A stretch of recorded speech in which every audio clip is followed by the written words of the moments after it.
शेतकरी संघटनेचा शेतकरी संघटनेचा संपूर्ण कर्जमुक्ती झाली पाहिजे. संपूर्ण कर्जमुक्ती झाली पाहिजे.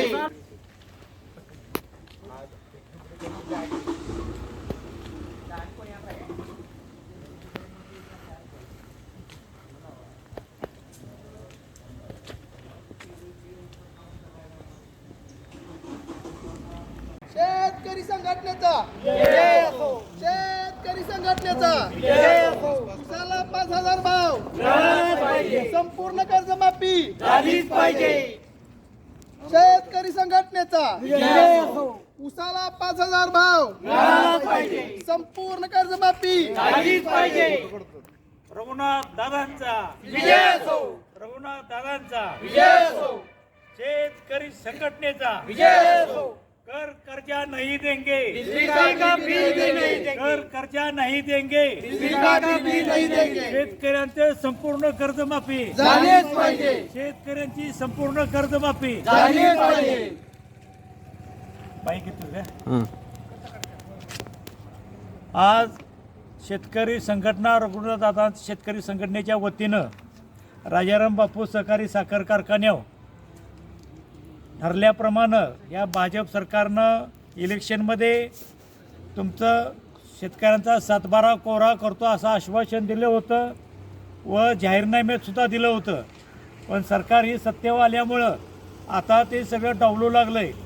म्हणून रघुनाथदादा शेतकरी संघटनेच्या वतीनं शिवाजी महाराजांची जयंती 19 फेब्रुवारीपासून साहेबराव करपे यवतमाळ यांच्या आत्महत्या केली. पहिली महाराष्ट्रातली आत्महत्या 19 मार्चपासून पुऱ्या महाराष्ट्रभर जनजागृती करून 19 मार्चला सरकारला अल्टिमेटम दिली होतं की डॉक्टर बाबासाहेब आंबेडकर यांच्या जयंतीपर्यंत संपूर्ण शेतकऱ्यांची कर्जमाफी करावी. अन्यथा आम्ही 15 एप्रिलपासून एक भाजीपाला साखर दूध कुठलंही मुंबईला पुण्याला सिटीमध्ये जाऊन देणार नाही. त्याप्रमाणे आज आम्ही साखर कारखाना राजाराम बापू इथे साखर अडवून त्यांचे जी मुंबईला आणि पुण्याला जाणारी जी साखर आहे ते आम्ही आज रोखतोय. तरी आज हा पहिला दिवस आहे. काल आम्ही या कारखान्याला इंटिमेशन दिले होते तरीसुद्धा या कारखान्याने साखर भरलेली आहे. तो ट्रक आम्ही इथं अडवलेला आहे. तरी इथून पुढं जर साखर भरली आणि त्याचे जर इतर विल्हेवाट काय लागली किंवा ट्रकला पंक्चर झाला किंवा काय पिटवलं तर ह्याची जबाबदारी आमच्यावर राहणार नाही. याची इंटिमेशन सरकारला जबाबदारी सरकारने घ्यावी एवढी मी या ठिकाणी ही करतो. शेतकरी संघटनेचा शेतकरी संघटनेचा संपूर्ण कर्जमुक्ती झालीच पाहिजे. संपूर्ण कर्जमुक्ती झालीच पाहिजे. उसाला 5,000 रुपये दर मिळालाच पाहिजे. उसाला 5,000 रुपये दर मिळालाच पाहिजे. रघुनाथ दादांचा विजय असो. रघुनाथ दादांचा विजय असो. आज आम्ही या ठिकाणी राजारामबापू पाटील सहकारी साखर कारखान्याच्या साखर ज्या गेटमधून बाहेर पडते त्या गेटवर आम्ही थांबलेलो आहे. इथून आम्ही शहराकडे जाणारा सर्व शेतीमाल जो आहे तो आम्ही अडवण्याचा प्रयत्न करत आहे केलेला आहे. आणि कोणत्याही प्रकारचा भाजीपाला दूध वगैरे शहराकडे जाऊ देणार नाही जोपर्यंत जी संपूर्ण कर्जमुक्ती होत नाही. जसं इलेक्शनमध्ये देवेंद्र फडणवीसांनी सांगितलं संपूर्ण 7/12 कोरा करू, तसंच पंतप्रधान नरेंद्र मोदी यांनी 2014 साली सांगितलं होतं पहिल्याच मीटिंगमध्ये आम्ही पहिलं काम करेल किसान कर्जमाफी करूंगा असं सांगितलं होतं. तर अशा ह्या लबाड सरकारचा आम्ही ह्या ठिकाणी निषेध करतो.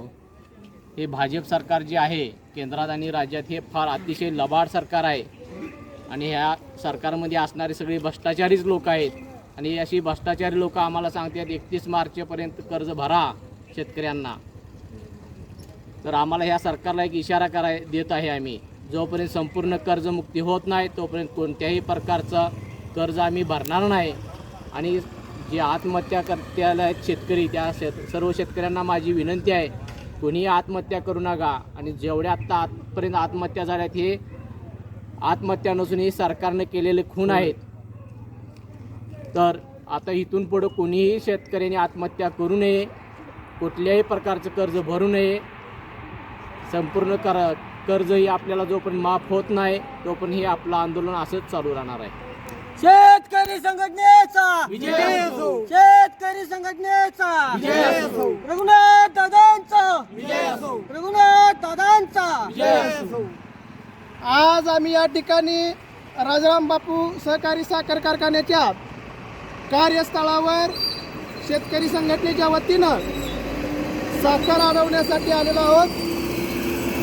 दिनांक 19 मार्च पर्यंत आम्ही 1 महिना या ठिकाणी शिवाजी महाराजांच्या जयंतीपासून 19 फेब्रुवारी ते साहेबराव करपे यांच्या कौटुंबिक आत्महत्येचा स्मृतिदिन 19 मार्च या पर्यंत आम्ही संपूर्ण महाराष्ट्रभर या सरकारला आणि या महाराष्ट्रातील जनतेलाही आठवण करून देण्यासाठी आम्ही जनजागृती अभियान केलं होतं.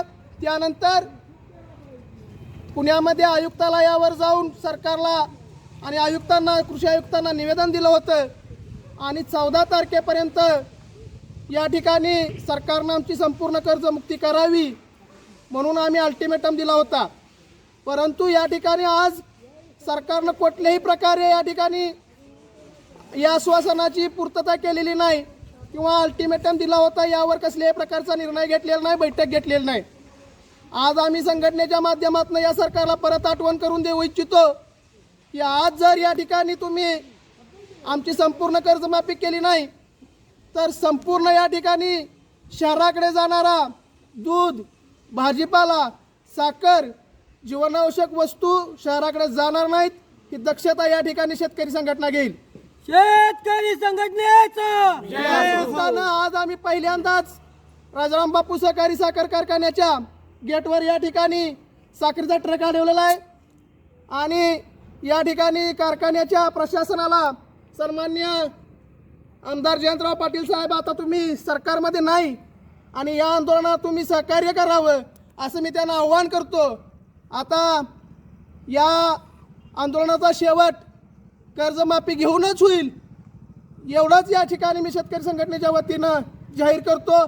आणि आम्ही यापुढं परत एकदा सांगू इच्छितो की रस्त्यावर कसल्याही प्रकारे शेतीमालाची वाहतूक होणार नाही. साखर, दूध, भाजीपाला त्याचबरोबर कसल्याही प्रकारचं धान्यसुद्धा या ठिकाणी शहराकडे जाणार नाही, महानगरांच्याकडे जाणार नाही याची दक्षता शेतकरी संघटना घेईल. शेतकरी संघटनेचा